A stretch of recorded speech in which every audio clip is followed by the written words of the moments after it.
Good evening, I'm Cynthia Ng. This is AWANI Tonight. No more AP requirement to import food. And we take a closer look at the proposed KL-Bangkok high-speed rail. Does Malaysia need another train network? That's coming up.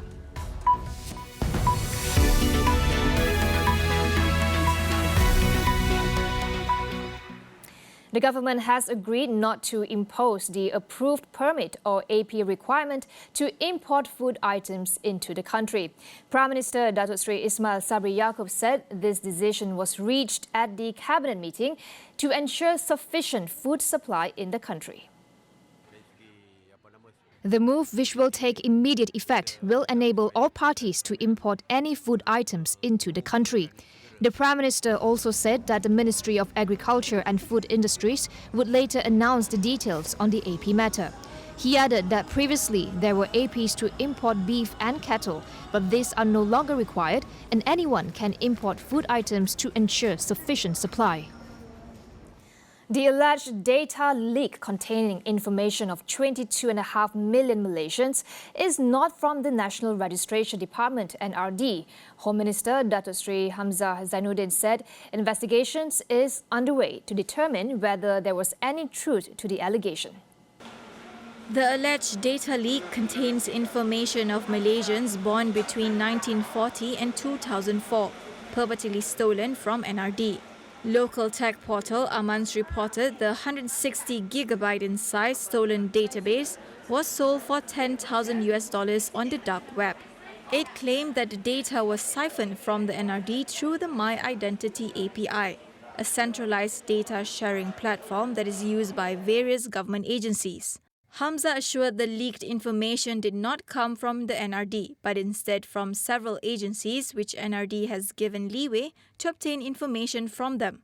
The issue has once again brought up the country's data security measures in the spotlight.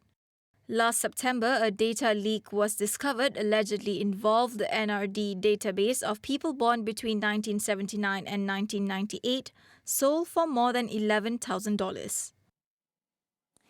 The government should recognize the use of cannabis for medical purposes. MUDA President Syed Abdul Rahman said it is time to follow in the footsteps of more than 40 countries in recognizing cannabis as a medical alternative. Syed Saddiq, who is also chairman of the Medical Marijuana Caucus, emphasized how medical patients are not the ones abusing the use of marijuana and that their health problems require them to seek alternative medications such as cannabis and hemp. His comments came following the case of Nasheed singer Yassin Sulaiman, who was charged for cultivating cannabis plants and trafficking 214 grams of the drug at his condominium. Yassin, who received his first treatment for bipolar disorder on Tuesday, told the court that he cultivated cannabis to treat his illness.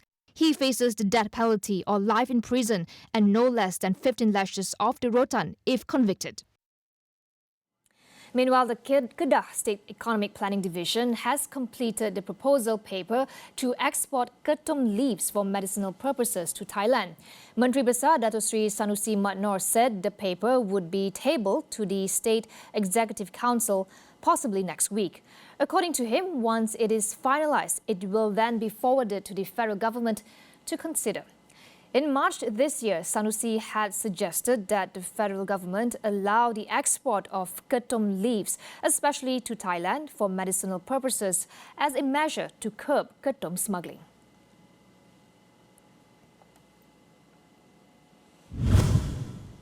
The Johor Bahru-Singapore Rapid Transit System RTS Link project is expected to absorb at least 35% of the traffic at the causeway.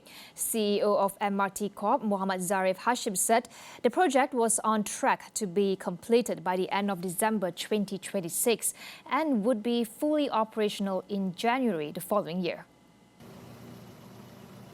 Zarif said progress currently stands at 15% and that the land acquisition issue at the Wadi Hana area has been resolved. He added that the RTS is able to ferry 10,000 passengers each hour through and from its stations located at Bukit Chaga and Woodlands North in Singapore. Travellers can expect a travel time of 15 minutes. Prior to the pandemic, around 350,000 people commuted daily between Singapore and Malaysia using the causeway. Congestion is common at the causeway, especially during weekends, which prompted the setting up of a task force last month as a short-term measure to solve the issue. Malaysia and Thailand have agreed to set up a joint special committee to fine-tune matters related to the proposed high-speed rail project linking Kuala Lumpur and Bangkok. Dr. Carmelo Ferlito from the Centre for Market Education explores the viability of the proposal and just how much a project of that scale can improve the movement of people and goods. I was proposing that we should have thought about something more holistic, a complete north-south connection that could cover the whole Malaysia, both for passengers and cargo, and include eventually Singapore and Thailand.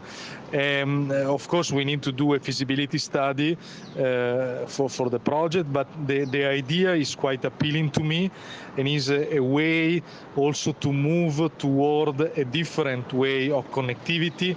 We keep on talking about energy transition, and this is surely an occasion that we can use to rethink about globally in the region about our transportation system for both cargo and passengers. And I think a reflection is very much needed on this. The high-speed rail project was originally planned to connect Kuala Lumpur to Singapore. But plans fell through as Malaysia suffered financial difficulties, part of which were brought on by the pandemic, and leaving the country with 320 million ringgit in compensation owed to Singapore. Carmelo said it is time to rethink the way mega projects are funded and make way for developers and other private institutions to be involved. They must be involved in urban development designing since the project moment and become part of the financing, the financial part of the project, so they can build infrastructure and, of course, gain also the economic advantages coming from exploiting this infrastructure. Don't think about government-funded infrastructures anymore. We need to move toward a different model, and I think that this new project, this HSR project, give us the possibility to include the entrepreneurial rail model into the feasibility study and see if by enlarging the base for financing by involving private institutions and specifically the developers into the project since the very beginning can help us to develop a completely new way of designing cities and designing the future of mobility. How do we ensure that there's more substantive policy debate which can lead to better governance? Tonight on Consider This, we speak to our guests on why rigorous policy debate is not present. We'll continue after the break. Stay with us.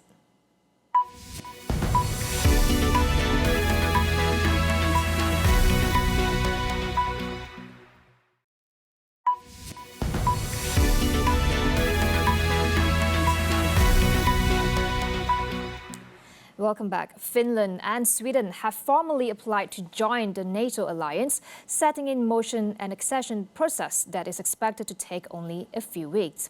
The decision, spurred by Russia's invasion of Ukraine, is one of the most significant changes in Europe's security architecture for decades. NATO Secretary General Jens Stoltenberg hails move by Nordic neighbours as historic step. Every nation has the right to choose its own path. You have both made your choice after thorough democratic processes. And I warmly welcome the requests by Finland and Sweden to join NATO. The applications must now be weighed by the 30 member countries. That process is expected to take about 2 weeks, although Turkish President Recep Tayyip Erdogan has expressed reservations about Finland and Sweden joining. UK inflation soared to 9% in April, its highest level for more than 40 years, as the rising cost of gas and electricity push household energy bills to record levels. The escalating cost of food and transport also contributed to the rising cost of living.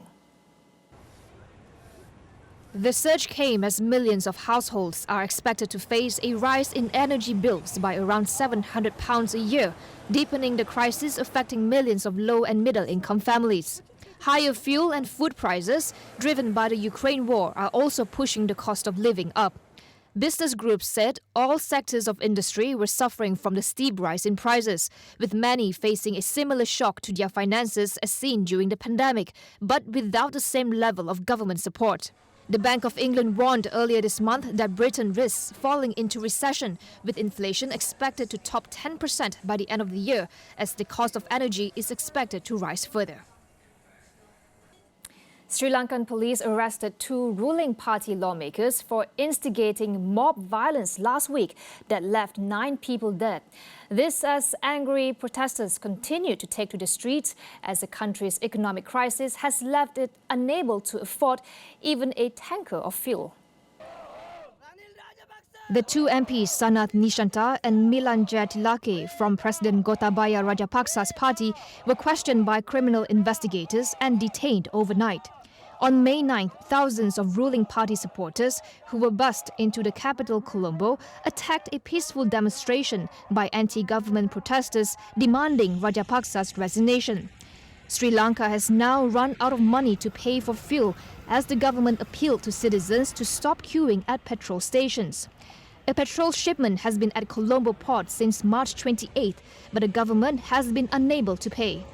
Newly appointed Prime Minister Ranil Wickremesinghe said the country had secured $160 million in bridge financing from the World Bank, but it was not clear if the funds could be used for fuel payments. Flight data indicates a China Eastern Airlines plane that crashed in March was intentionally put into a nosedive.